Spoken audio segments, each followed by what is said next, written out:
The Pattern and the Photograph, Chapter 1.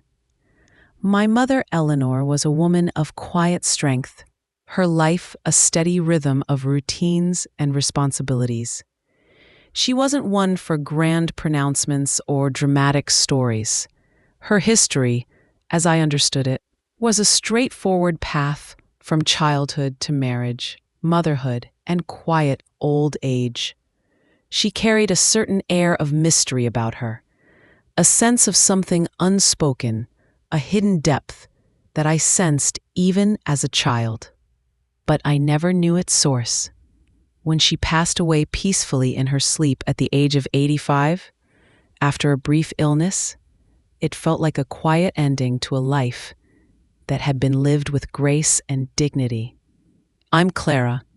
I'm 60 years old now, a retired teacher, living a quiet life after my husband passed away a few years ago.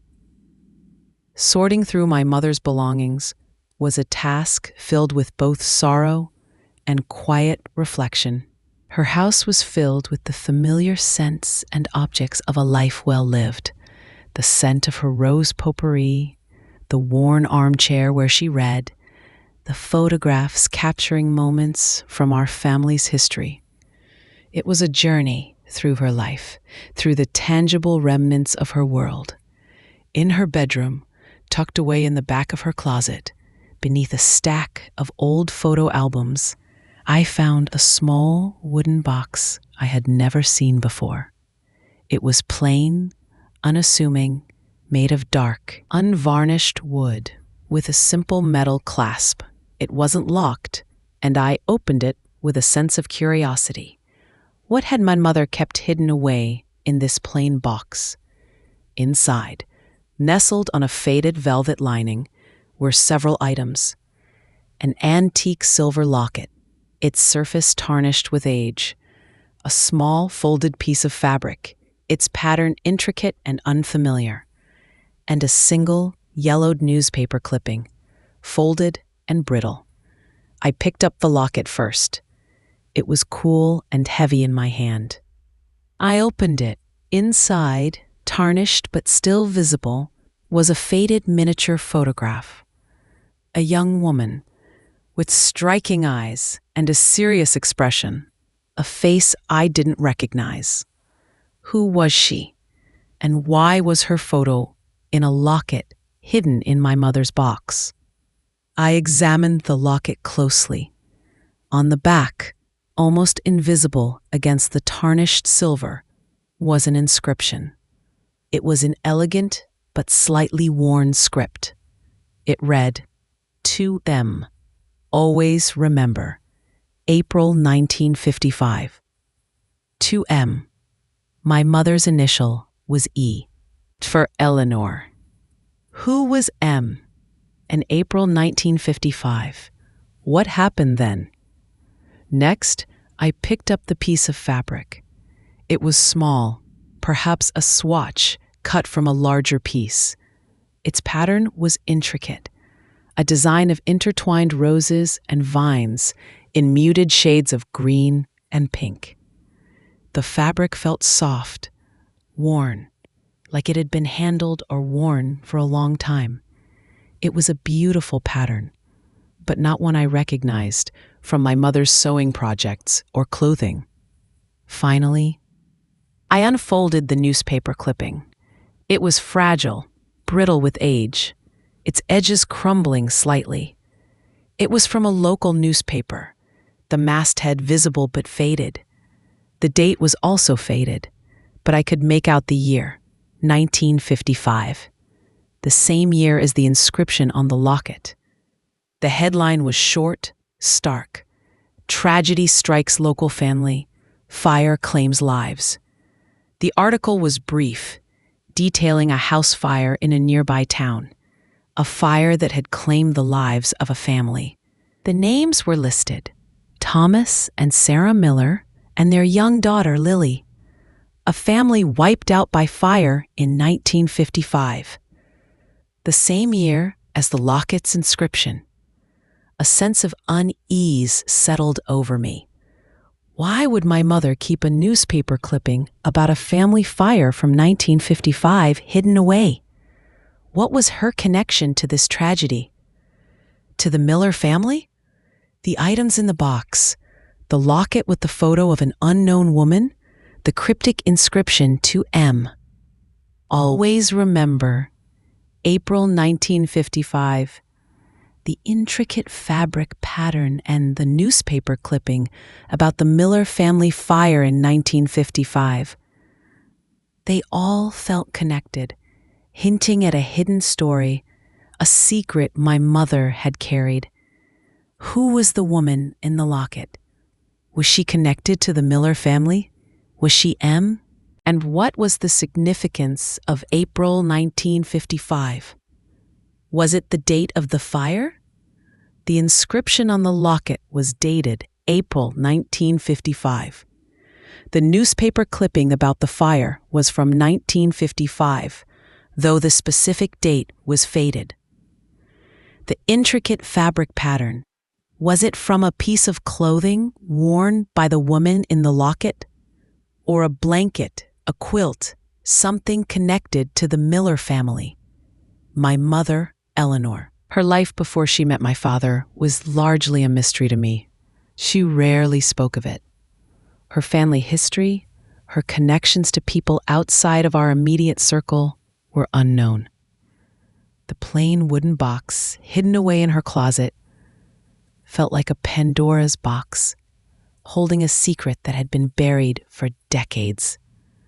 A secret connected to a tragedy in 1955, to an unknown woman, and to my mother.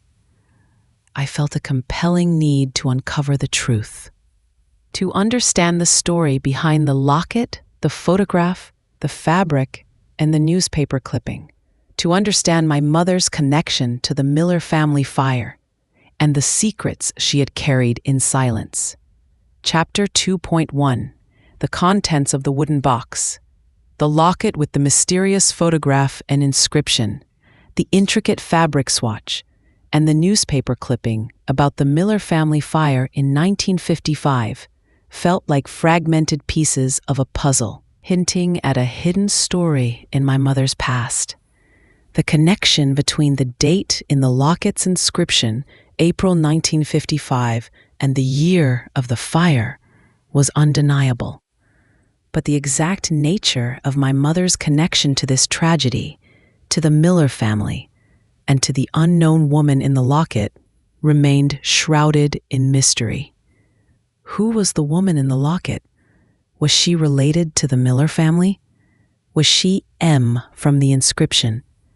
And what was the significance of 2M? Always remember, April 1955. Was it a message from my mother to this woman? Or a message from this woman to M? I began my investigation by trying to identify the woman in the locket. Her photograph was faded, but her features were distinct. I showed the photograph to my older relatives, my aunts and uncles, my father's siblings, asking if they recognized her. None of them did. This suggested she was likely connected to my mother's side of the family, or someone outside of our immediate family circle. I also focused on the newspaper clipping about the Miller family fire. The brief article mentioned Thomas and Sarah Miller and their young daughter Lily. It was a tragic story, a family lost to fire. Why would my mother keep this clipping hidden away? What personal significance did it hold for her? I researched the Miller family in the nearby town where the fire occurred. I looked for records of the fire, for any details beyond the brief newspaper article. I found reports from the fire department confirming the date and the tragic outcome. The house was destroyed. The family perished. It was a complete and utter loss. I also tried to find any living relatives of Thomas or Sarah Miller. Perhaps they had siblings, cousins who survived them. Through genealogical databases and old town records, I was able to piece together some information about their families. Thomas Miller had a sister, a woman named Mary, who had moved away from the town before the fire. Sarah Miller also had a sister, a woman named Elizabeth, who was living in another state. Was the woman in the locket connected to these surviving relatives? Or was she connected to Thomas or Sarah directly, perhaps a close friend, a cousin, or even a hidden family member? The intricate fabric swatch also felt like a clue. What was its origin? Was it from a piece of clothing worn by the woman in the locket? Or from something else entirely? I took the fabric to a textile expert, hoping to get some information about its age, its composition, and its potential origin. The expert examined the fabric carefully. It was a high-quality cotton print, popular in the 1950s, likely used for clothing or home furnishings. The pattern of intertwined roses and vines was not particularly unique, but its quality suggested it wasn't a cheap fabric. The inscription on the locket, "To M, always remember April 1955, still held a cryptic meaning. If N wasn't my mother, who was she? Could she be one of the surviving relatives of the Miller family, Mary or Elizabeth, or someone else entirely? The possibility that my mother, Eleanor, was somehow connected to the Miller family fire, that the locket and its contents were a hidden memorial to this tragedy, was becoming more likely. But what was the nature of her connection? Was she a friend? A relative? Or was her connection more personal, more profound, something that would explain the secrecy and the weight of the secret she had carried for decades? I decided to focus my research on the surviving relatives of the Miller family, specifically Mary, Thomas Miller's sister, and Elizabeth, Sarah Miller's sister. Perhaps one of them was M. Perhaps one of them held the key to understanding my mother's connection to this tragedy and the identity of the woman in the locket. Chapter 2.2: The Search for the Identity of the Woman in the Locket, the Meaning of the Inscription, and my mother's connection to the Miller family fire in 1955 was like navigating a labyrinth of incomplete information and faded memories. The surviving sisters of Thomas and Sarah Miller, Mary and Elizabeth, seemed like the most plausible candidates for M from the locket's inscription, or at least held potential keys to understanding the story. I began by researching Mary, Thomas Miller's sister. Genealogical databases and old town records provided information about her life. She had married and moved away from the town before the fire. She had a family. She was likely still alive. I also researched Elizabeth, Sarah Miller's sister, who was living in another state. She too had married and had a family and was likely still alive. Approaching these women, strangers to me, felt daunting. How do you contact someone after over 60 years and ask them about a devastating family tragedy and a potential hidden connection to your own mother and a mysterious locket?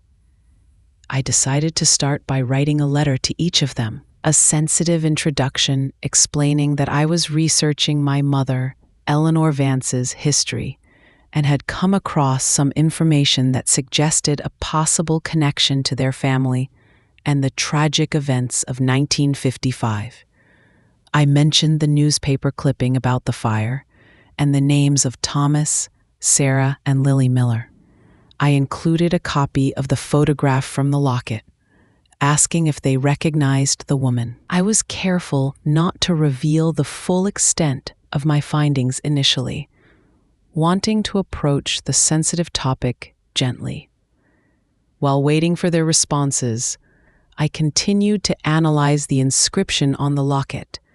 To M, always remember, April 1955. The date April 1955 still felt significant. Was it the date of the fire? I checked the newspaper clipping again. The article didn't give the exact date of the fire, only the year. I researched local news archives for the exact date of the Miller family fire in 1955. The fire occurred on April 10, 1955. The inscription on the locket was dated April 1955. The proximity of the dates felt like more than a coincidence. The locket was likely a memorial to the fire or to something else that happened in April 1955, connected to M and the Miller family. The intricate fabric swatch remained a puzzle. Was it from a piece of clothing worn by the woman in the locket? Or from a blanket, a quilt, something found in the aftermath of the fire? The textile expert's assessment that it was a high-quality cotton print from the 1950s provided some context, but no definitive answers about its origin or significance. Then, a letter arrived. From Mary, Thomas Miller's sister. Her handwriting was shaky, her words filled with caution and a profound sadness. She acknowledged my letter, confirming her connection to the Miller family and the tragic fire. She looked at the photograph I sent. She recognized the woman in the locket. The woman in the photograph, Mary wrote, her words conveying a sense of deep pain, is Sarah, my brother Thomas's wife, my sister-in-law, the mother of my niece, Lily. My breath hitched. The woman in the locket was Sarah Miller, the mother who perished in the fire with her husband and daughter. But how was that possible?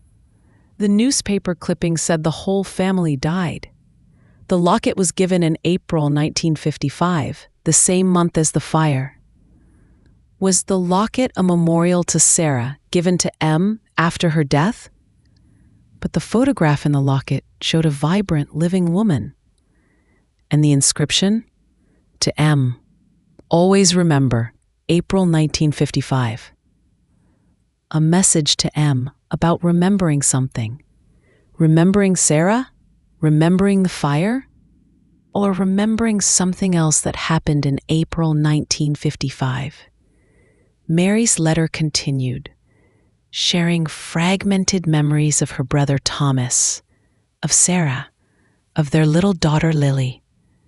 She spoke of her grief, the unanswered questions surrounding the fire.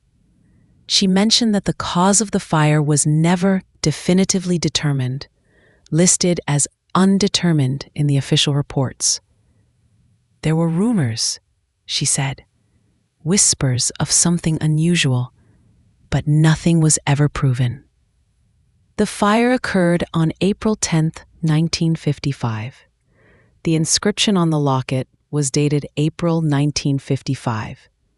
Could the locket given to M in April 1955 somehow be connected to the events leading up to the fire? Or did it commemorate something else entirely? I also received a letter from Elizabeth, Sarah Miller's sister. Her response was more reserved than Mary's, but she also confirmed her connection to the Miller family and the tragic fire. She recognized the woman in the locket as her sister, Sarah. Her letter also hinted at a difficult time for Sarah and Thomas in the months leading up to the fire, a time of stress and worry. But she didn't provide any specific details. The information from Mary and Elizabeth confirmed the identity of the woman in the locket as Sarah Miller, the mother who died in the fire. But it deepened the mystery surrounding the locket, the inscription, and my mother's connection to this tragedy. Why would my mother, Eleanor Vance, keep a locket with Sarah Miller's photograph hidden away? What was her relationship to Sarah? And who was M? Could M be my mother, Eleanor? But her initial was E. The pieces of the puzzle were getting more complicated, revealing layers of hidden connections and unanswered questions surrounding the Miller family fire in 1955. Chapter 3.1: The identification of the woman in the locket as Sarah Miller, the mother who perished in the 1955 fire, while providing a key piece of the puzzle, deepened the mystery. Why was my mother, Eleanor Vance, in possession of a locket with Sarah Miller's photo hidden away for decades?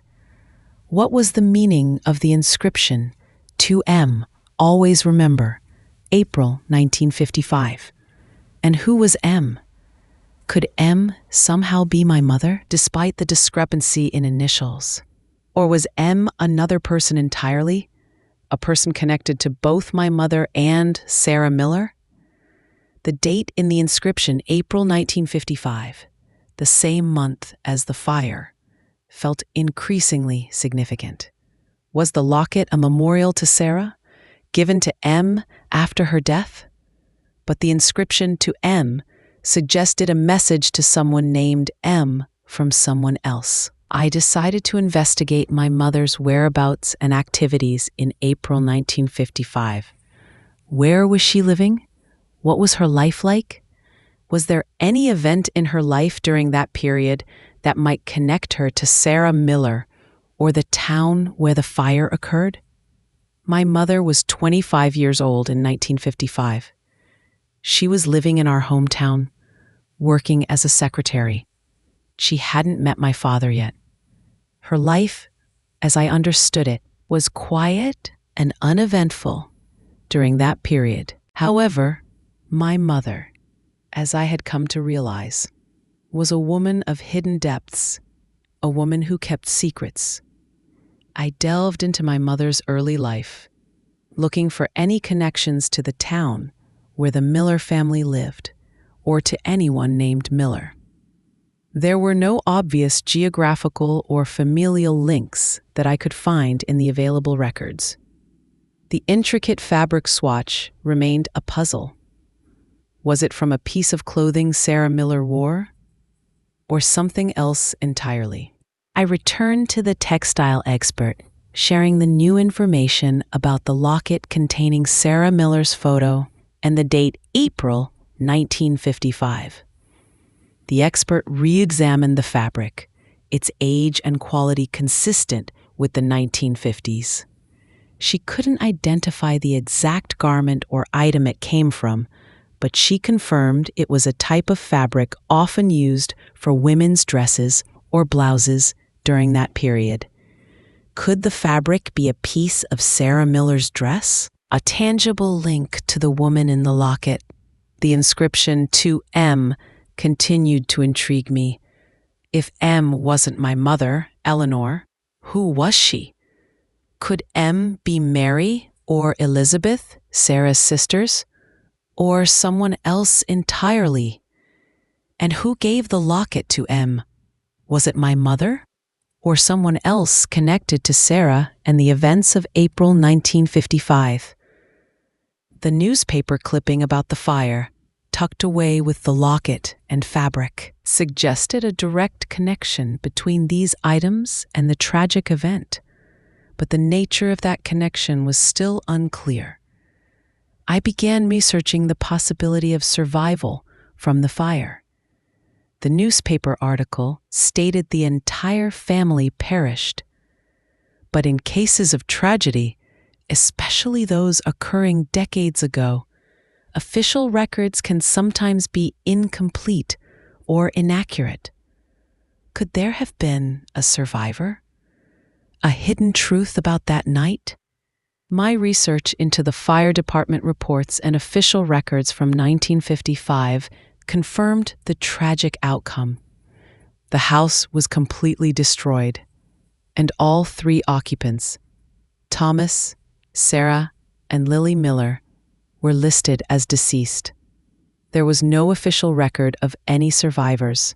However, the persistence of the mystery, the hidden locket, the cryptic inscription, the personal nature of these items being kept by my mother, all hinted that the story was not as simple as the official record stated. I decided to try and find anyone else in the town who might remember the Miller family and the fire. Someone who might have known them personally. Someone who might have heard whispers, seen things, something that wasn't in the official reports. I traveled to the town where the fire occurred, a quiet rural community that, like Port Willow in the previous story, felt steeped in its own history and secrets. I visited the local cemetery, finding the grave of Thomas, Sarah, and Lily Miller, a single headstone marking the final resting place of the family lost to fire. I spoke with older residents, sharing the story of my mother's connection to the Miller family and the hidden locket. I showed them the photograph of Sarah from the locket, the fabric swatch. Some residents remembered the Miller family, the tragic fire. They spoke of it with sadness, a defining moment in the town's history. But no one seemed to recognize the woman in the photograph as Sarah Miller. They remembered Sarah differently, perhaps older, or the photograph was from a different time in her life. The fabric didn't spark any specific recognition. The silence surrounding the locket and its contents among the town's residents was as profound as the silence surrounding my mother's connection to this story. It was clear that the truth was still hidden, protected by time and memory, and perhaps by a collective reluctance to speak of painful events. The discrepancy in recognizing Sarah's photograph, the mystery of M, and the question of my mother's direct connection to the Miller family in 1955 remained at the heart of the puzzle. Chapter 3.2: The Mystery Surrounding the Locket. The photograph of the woman identified as Sarah Miller by her sisters, the cryptic inscription, the fabric swatch, and my mother's hidden connection to the Miller family fire in 1955 continued to deepen. The fact that some older residents in the town where the fire occurred didn't readily recognize the woman in the locket as Sarah Miller added another layer of confusion. Was the photograph not of Sarah Miller? Or was it of Sarah Miller from a different time in her life, before she lived in that town? The inscription, "To M, always remember, April 1955, still felt like the key to unlocking the mystery. If M wasn't my mother, Eleanor, and if the photograph was indeed of Sarah Miller, who was M? And what happened in April 1955, beyond the fire, that this locket commemorated? I decided to explore the possibility that the photograph in the locket was not of Sarah Miller from the town where the fire occurred, but of another Sarah Miller, perhaps a relative, a close friend, or someone connected to my mother's life before she met my father. Given the discrepancy in recognition from the town residents, this felt like a plausible avenue. I began researching other women named Sarah Miller who would have been in their 20s or 30s in 1955, focusing on areas where my mother lived or had connections before her marriage. I searched genealogical databases and old town records, looking for any information about a Sarah Miller who might have had a connection to my mother, Eleanor Vance, or to the events of 1955. Simultaneously, I decided to take a DNA test. A DNA test could potentially reveal unexpected connections to individuals or families I was unaware of, potentially linking me to Sarah Miller, or to M, or to the Miller family of the fire, or to someone else entirely, someone connected to the secret. The thought of potentially uncovering a hidden biological connection was both exciting and daunting, but it felt like a necessary step in unraveling this complex mystery. While waiting for the DNA results, I continued to analyze the intricate fabric swatch. The textile expert had identified it as a high-quality cotton print from the 1950s. Could the pattern itself hold a clue? Was it a specific design associated with a particular place, a family, or an event? I searched online databases of vintage fabric patterns, looking for a match to the intricate rose and vine design. The search yielded many similar patterns, but none that were an exact match or that had a specific identifiable history. The secrecy surrounding the Miller family fire, the undetermined cause, the rumors Agnes and other residents had hinted at, all suggested that the tragedy might not have been a simple accident. Could there have been something more sinister at play? Something that involved a hidden person, a motive, a secret that led to the fire and the loss of the Miller family? The possibility that the locket, the fabric, and the newspaper clipping were connected to a crime, a cover-up, or a hidden survivor from the fire was a disturbing one. Then, the email arrived, the notification from the DNA database. My results were ready.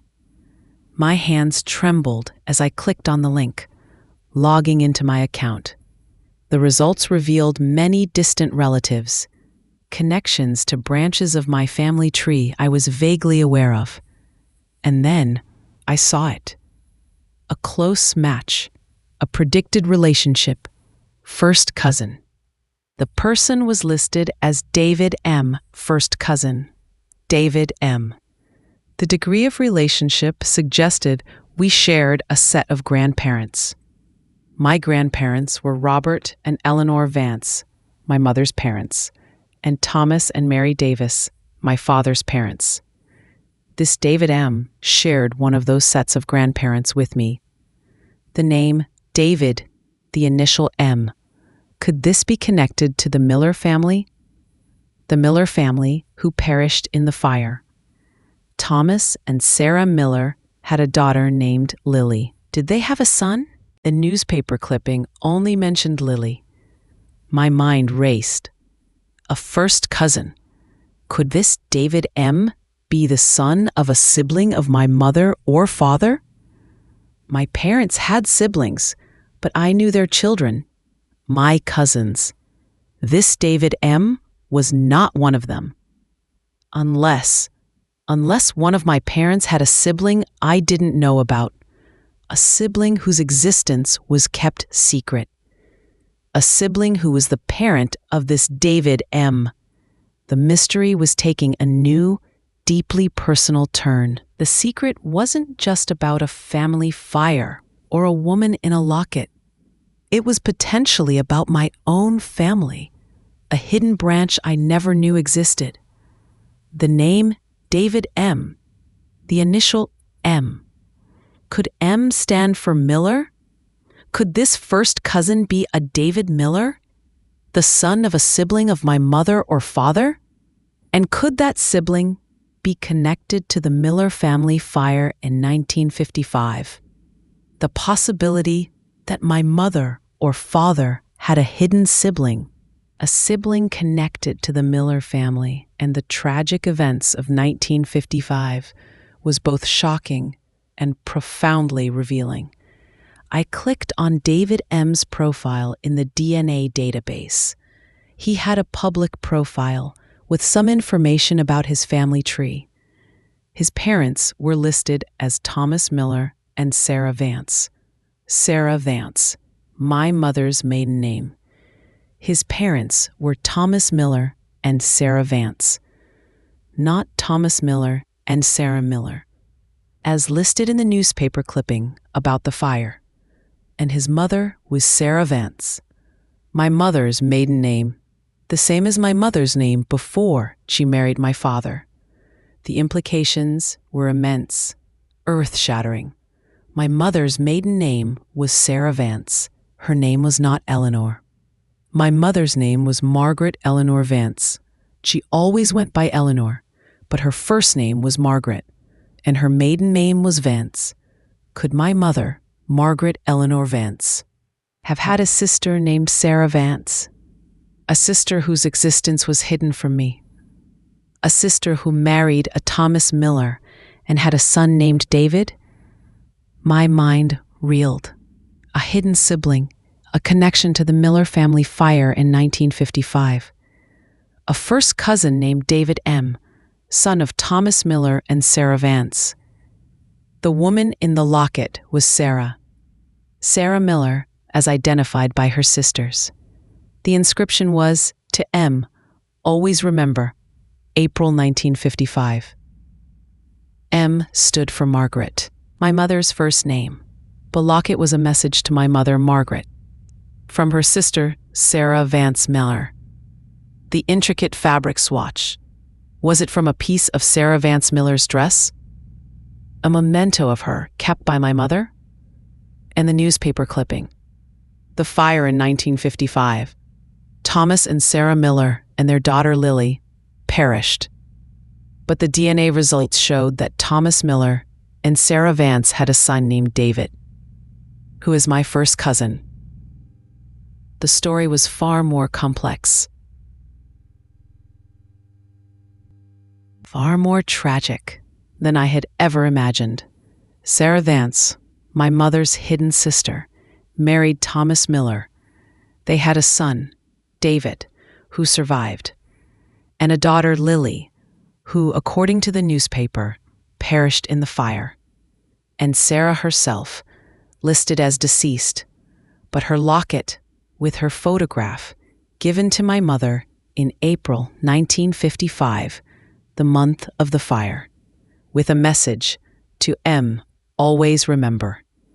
What happened in April 1955? What truly happened the night of the fire? Why was Sarah Vance Miller's existence as my mother's sister kept secret? Why was her son David listed with the initial M in a DNA database, hinting at the Miller name, even though his mother was a Vance? And what about the daughter, Lily, who reportedly died? Chapter 4.1. The DNA results had cracked open the mystery, revealing a hidden branch of my family tree and a connection to the Miller family fire in 1955 that was far more personal than I could have imagined. My mother's maiden name was indeed Vance, but her first name was Margaret, and she went by Eleanor. The DNA match, my first cousin David M., son of Thomas Miller and Sarah Vance, confirmed that my mother had a hidden sister, Sarah Vance, who married Thomas Miller and had at least one child, David, who survived the 1955 fire. The newspaper clipping stating that Thomas, Sarah, and their daughter Lily perished in the fire, and the locket inscribed to M, Margaret, always remember, April 1955, from Sarah, painted a picture of a tragedy shrouded in secrecy and a truth that was deliberately concealed. Why was my aunt, Sarah Vance Miller, hidden from me and the rest of the family? Why was her connection to the Miller family fire so shrouded in mystery? And what truly happened the night of the fire? Did Sarah survive? Did Lily survive? The DNA evidence of David's survival contradicted the newspaper report that the entire family perished. I reached out to David M. through the DNA database. I introduced myself, explained our predicted relationship, and shared the little I knew about my family history, specifically my mother, Margaret Eleanor Vance. David responded with cautious curiosity. He knew very little about his mother's side of the family, the Vances. His father, Thomas Miller, had rarely spoken of his past or his family, and his mother, Sarah Vance, had passed away when David was very young. He knew there was some kind of family estrangement or difficulty, but he never knew the details. His mother, Sarah Vance Miller, had passed away? The newspaper clippings said she died in the fire in 1955. This was a major discrepancy. If she died in 1955, she couldn't be David's mother if he was born later. But the DNA evidence confirmed she was his mother. This meant Sarah Vance Miller survived the fire, and her death was reported falsely in the newspaper. Why? The plot thickened, revealing a deliberate deception orchestrated in 1955. The Miller family fire, the reported deaths, the hidden survival of Sarah Vance Miller and her son David. It was all part of a larger secret, a cover-up. My Aunt Sarah Vance Miller survived the fire, but her death was reported. Her son David survived, but his existence was seemingly hidden or downplayed in the immediate aftermath. Why was her survival concealed? Was it related to the fire itself? To the undetermined cause? Or to something else entirely? The inscription on the locket, to M. Margaret, always remember, April 1955, from Sarah, suggested a message of remembrance, perhaps of the fire, or of something else significant that happened in April 1955. The locket, given to my mother by her hidden sister, was a tangible link to this secret, a memorial to a truth that was deliberately buried. I decided to travel to the town where the fire occurred, to delve deeper into the events of 1955, to find anyone who might remember the Miller family, the fire, and the aftermath. I contacted David M., sharing more details about my research, the discrepancy in the newspaper report about his mother's death, and my plan to visit the town. He was shocked by the revelations, but also eager to learn the truth about his mother and the past. He decided to join me in my search. Traveling to the town with David, the first cousin I had discovered through a DNA test, the son of my mother's hidden sister, was a surreal experience. We were two strangers, connected by blood and a shared quest to unravel a family secret that had spanned decades. We visited the local historical society, the library, looking for any further information about the Miller family, the fire, and the events of 1955. We found more old newspaper articles about the fire, detailing the investigation, the rumors, the unanswered questions about its cause. Some articles mentioned the possibility of arson, but nothing was ever proven. The undetermined cause of the fire felt increasingly significant, a potential key to unlocking the truth about that night and the subsequent cover-up. We also spoke with older residents, people who had lived in the town in 1955, people who might remember the Miller family and the fire. Their memories were often fragmented, colored by time and rumor. Some remembered the tragic event, the sadness that settled over the town. They remembered Thomas and Sarah, a young couple, and their little girl Lily. But no one spoke of a son, David, or of Sarah surviving the fire. The official narrative of the tragic accident, of the entire family perishing, seemed to be the accepted truth in the town. The silence surrounding Sarah's survival and David's existence in the town felt deliberate, a carefully constructed wall of secrecy built around the events of 1955. Who was involved in this cover-up? Why was it so important to conceal the truth? The fabric swatch, with its intricate rose and vine pattern, remained a puzzle. Was it connected to the fire? To a piece of evidence that survived? Or was it something else entirely? A personal memento of Sarah, significant to my mother. Chapter 4.2. The investigation into the Miller family fire and the hidden survival of my Aunt Sarah Vance Miller and her son David was a journey through a maze of buried truths and deliberate deceptions.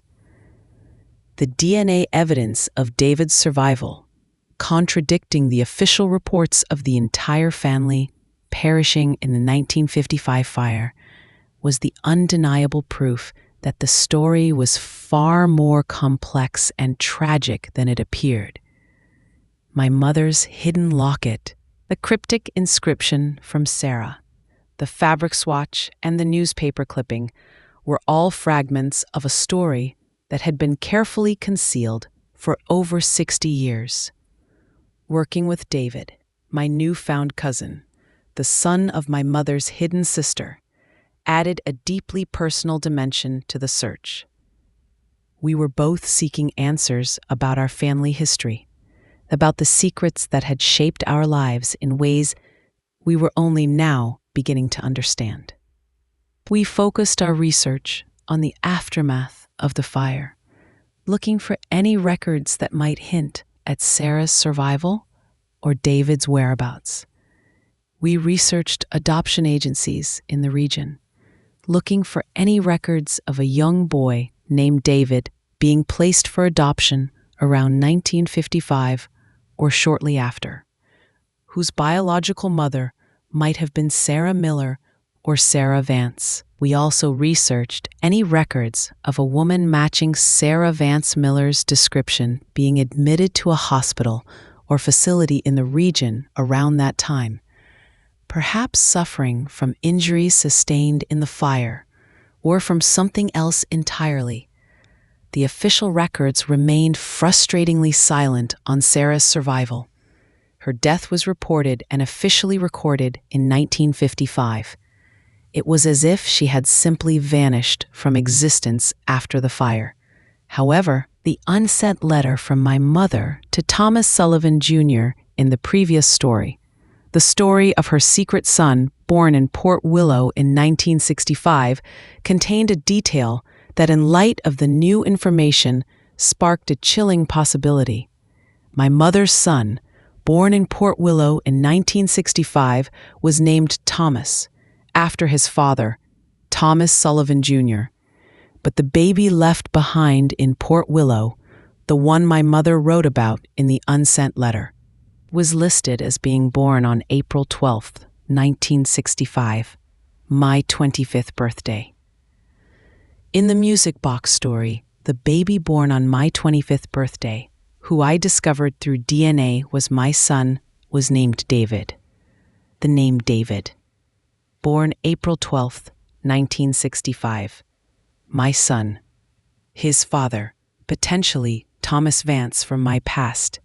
And in the Miller family fire story, Sarah Vance Miller's son, who survived, was named David. Was it possible that the baby my mother left behind in Port Willow in 1965, the baby who was my son, was also somehow connected to Sarah Vance Miller and the events of 1955?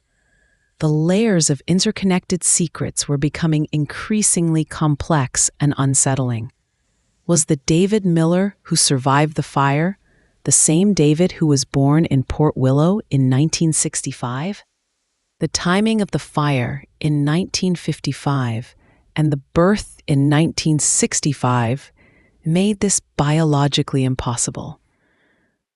Unless the date of the fire in the newspaper clipping or the date of David M's birth was somehow incorrect or misleading. The locket inscription to M. Margaret, always remember, April 1955, from Sarah, remained a key clue. What was my mother supposed to remember? The fire? Sarah? Or something else that happened in April 1955? We decided to revisit the scene of the fire in the town to see if there were any surviving remnants of the house, any physical clues that might have been missed in the initial investigation or the passage of time. The house was gone, replaced by an empty lot, but the land held history. We also revisited the details of the Miller family, Thomas, Sarah, and their daughter Lily. Was there any mention of other children, even if they didn't live in the house? The records we found only listed Lily as their child residing in the house at the time of the fire. The silence surrounding David Miller's early life, his survival, his whereabouts after 1955 was profound. It was as if his existence had been deliberately erased from the public record after the fire. The mystery of the fabric swatch, the intricate rose and vine pattern, still lingered. Could it be a piece of fabric from something found in the aftermath of the fire? A piece of clothing that survived? We continued to piece together fragments of information, interviewing older residents again, looking for any subtle hints, any inconsistencies in the stories they told about the Miller family and the fire. Slowly, painstakingly, a different picture began to emerge. A picture that hinted at a secret connected to the Miller family. A secret that predated the fire. A secret that might have been the true motive behind the tragedy and the subsequent cover-up. Whispers of financial difficulties, of a troubled marriage, of a desperate plan. Rumors of something valuable hidden within the house. Whispers of a fire that was not an accident, but a deliberate act. A way to collect insurance money, to escape debt, to start over. And whispers of a child who was not supposed to be there that night. The possibility that the Miller family fire was an act of arson, a desperate plan gone tragically wrong, was a disturbing one. And the possibility that a child who survived, was somehow connected to this desperate plan, to a hidden motive, to a secret that the Sullivan family or others helped to bury, added layers of darkness to an already tragic story. Chapter 5.1: The investigation into the Miller family fire and the hidden survival of my Aunt Sarah Vance Miller and her son David had led us down a dark path, revealing not just a family secret, but the chilling possibility of a crime and a deliberate cover-up that spanned decades. The unyielding silence surrounding Sarah's survival and David's early life, the discrepancies in the official narrative, and the hints of a desperate plan and a hidden motive, all pointed towards a truth far more complex and disturbing than a simple tragic accident.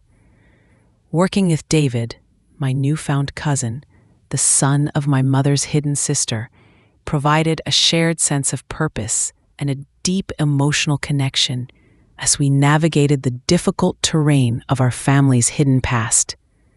We were two sides of a story, brought together by a secret that had shaped our lives in ways we were only now beginning to understand. We focused our research on the possibility of arson, looking for any evidence, any rumors, any official documents that hinted at a deliberate act. The original investigation had been inconclusive, listing the cause as undetermined. But the whispers we heard in the town, the hints of financial difficulties, and a desperate plan suggested that the fire might not have been an accident. The intricate fabric swatch, the rose and vine pattern, still felt significant, a tangible link to the past. Could it be a piece of fabric from something found in the ruins of the fire? A piece of clothing that survived? We decided to consult with a fire investigator, sharing with him the details we had uncovered, the rumors of arson, the undetermined cause in the original report, and the potential motive of financial difficulties. He reviewed the old reports, the photographs, and offered his expertise. While he couldn't definitively determine the cause of a fire from decades ago, he confirmed that the original report did not rule out arson, and that the circumstances, coupled with a potential financial motive, would certainly warrant further investigation. The possibility that Thomas and Sarah Miller deliberately set the fire, intending to escape their financial troubles and perhaps disappear and start a new life, was a disturbing one. But it didn't explain the reported deaths of the entire family or the survival of their son David, unless the plan went terribly wrong, unless the fire spread faster than they anticipated, unless Lily, their daughter, was meant to be elsewhere that night or was caught in the flames unexpectedly, and the survival of Sarah and David. How did they escape the fire that claimed Thomas and Lily? Was their survival part of the plan? A planned disappearance to start over? Or was it a desperate, unplanned escape from a tragedy they themselves initiated? The locket. To M. Margaret. Always remember. April 1955. From Sarah. Felt like a message of remembrance. Perhaps of the plan, of the night of the fire, of the escape, or of the tragic loss of Thomas and Lily. A message to her hidden sister, my mother, who was likely involved in helping Sarah and David escape the aftermath, in keeping their survival a secret, in helping Sarah build a new life away from the ruins of the old. The silence surrounding Sarah's life after 1955, her apparent disappearance from the public record, the deliberate effort to conceal her and David's survival. It all pointed towards a secret, born of desperation, perhaps even of a crime. A secret that my mother, Margaret Vance, was a part of, helping her sister disappear and helping to hide the truth of what happened that night. The fabric swatch. Could it be a piece of fabric from a garment Sarah wore that night? A piece of her dress stained with smoke, a tangible reminder of the fire, kept by my mother as a memento of her sister and the tragic events of that night. The complexity of the secret was immense, weaving together love, desperation, potential crime, and a family's desperate attempt to protect its own, even at the cost of burying the truth and living with the weight of a devastating secret for decades. My search for the full truth continued, driven by a need to understand my family's hidden history, to honor the lives that were lost and the lives that were shaped by secrets, and to find a path towards dealing with the legacy of the past. Chapter 5.2. The journey to uncover the truth behind the Miller family fire in 1955 and the hidden survival of my Aunt Sarah Vance Miller and her son David was a profound and emotionally challenging one. The pieces of the puzzle, scattered across decades and hidden in plain sight, had come together to reveal a story of desperation, potential crime, and a deliberate cover-up orchestrated by my mother and other family members to protect Sarah and David and to bury the truth of what happened that night. The unyielding silence surrounding Sarah's life after 1955, her apparent disappearance from the public record, was a testament to the effectiveness of the cover-up. She had likely built a new life elsewhere, under a different name, her past in the town of the fire, her connection to the tragic events of 1955, carefully concealed. Working with David, my newfound cousin, the son of my mother's hidden sister, provided a shared sense of purpose and a deep emotional connection as we navigated the difficult terrain of our family's hidden past. We were two sides of a story, brought together by a secret that had shaped our lives in ways we were only now beginning to understand. The possibility that the Miller family fire was an act of arson, a desperate plan gone tragically wrong, was a heavy burden to carry. While we had no definitive proof, the circumstances, the rumors of financial difficulties, the suddenness of the fire, the undetermined cause, and the subsequent cover-up of Sarah and David's survival all pointed towards a truth far more complex and disturbing than a simple tragic accident. The loss of Thomas Miller and their daughter Lily in the fire, whether accidental or a tragic consequence of a desperate plan, was a devastating reality. The locket to Margaret. Always remember, April 1955. From Sarah, felt like a message of remembrance, perhaps of the plan, of the night of the fire, of the escape, and of the tragic loss of Thomas and Lily. A message from a sister who survived to a sister who helped her disappear. A shared secret that bound them together in silence and sorrow. The intricate fabric swatch, the rose and vine pattern, remained a tangible link to the past. Was it a piece of Sarah's dress from that night? A piece of fabric that survived the fire, a memento of a tragedy and an escape? My mother, Margaret Eleanor Vance, the woman who carried this secret for over 60 years, was a woman of immense, quiet strength and profound hidden pain. She had made a difficult choice to help her sister, to be a part of the cover-up, to live with the weight of a devastating secret to protect her family. Understanding her role, her motivations, her silent suffering, brought a wave of sorrow and a deeper appreciation for the complexities of her life. The legacy of the Miller family fire and the subsequent cover-up was a heavy one, a shadow cast over our family history. But in uncovering the truth, in bringing the story into the light, we had taken the first step towards dealing with that legacy, towards understanding the choices made, and towards finding a path towards a form of peace, if not forgiveness, for the actions of the past. The truth, however difficult, deserved to be known. The lives of Thomas Miller and Lily Miller, lost in the fire, deserved to be remembered, not just as victims of a tragic accident, but as part of a story that was far more complex and shrouded in secrecy. Sarah Vance Miller's survival, her hidden life, her connection to the tragic events of 1955.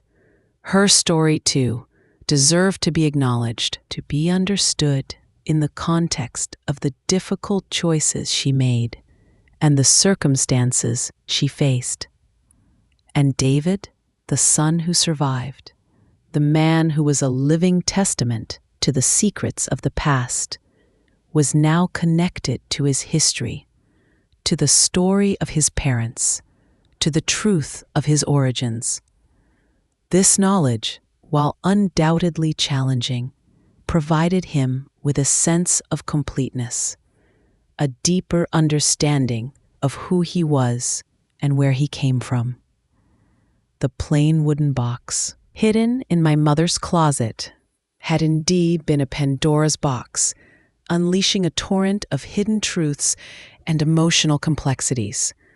But in facing those truths, in bringing the story into the light, we had also found unexpected connections, a deeper understanding of our family's history, and a path towards dealing with the legacy of the past, one piece at a time.